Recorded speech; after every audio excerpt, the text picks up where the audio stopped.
So it was in the 1700s that a man was born and named Robert Robinson. And this guy had a pretty rough start to his life. And by the time he was 8 years old, his father passed away. And so it was just him and his mom. And so he did a lot of different odd jobs to try and provide for both him and his mom. But it never really seemed quite enough, as you could imagine. But then he became an apprentice to becoming a barber. And he started doing that profession for a little while, but then he started going to church, and a pastor by the name of George Whitfield is one that kind of corralled him in. And that's when Robert's life started to change. That's when God started to work in his life. He then felt the call to becoming a minister one day, and at the age of 22, he wrote one of the more famous hymns or songs that we know in the church today, the hymn "Come Thou Fount." And as he was a pastor, his congregation grew to a huge size of about 1,000 people in attendance every weekend. But as all of us have experienced in our life, every now and then we struggle with our faith. And a lot of times we ask a lot of questions. And asking the questions like, God, are you there? Are you listening? Are you paying attention? And that's what happened to Robert. And he just stopped becoming a pastor. He then just kind of went on in life and just was struggling quite a bit.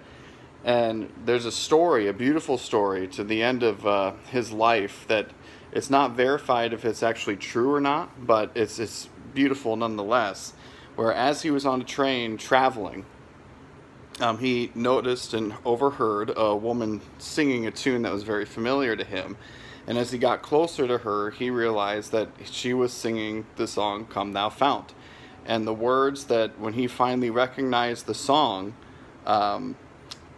she was at the part of the song where the words go, "Prone to wander, Lord, I feel it. Prone to leave the God I love.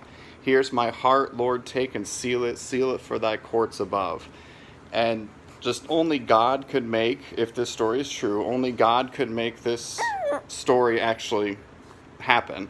And we don't really know what happened to Robert. We don't know if he continued to struggle in his walk with God, or like I'm struggling here with our friend.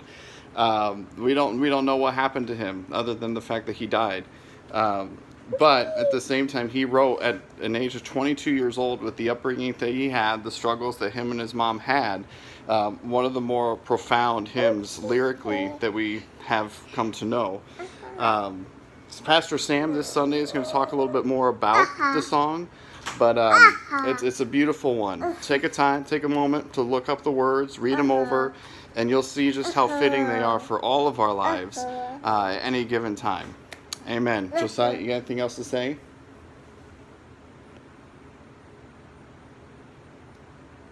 Nothing? All right, just a smile. Have a great week, everybody.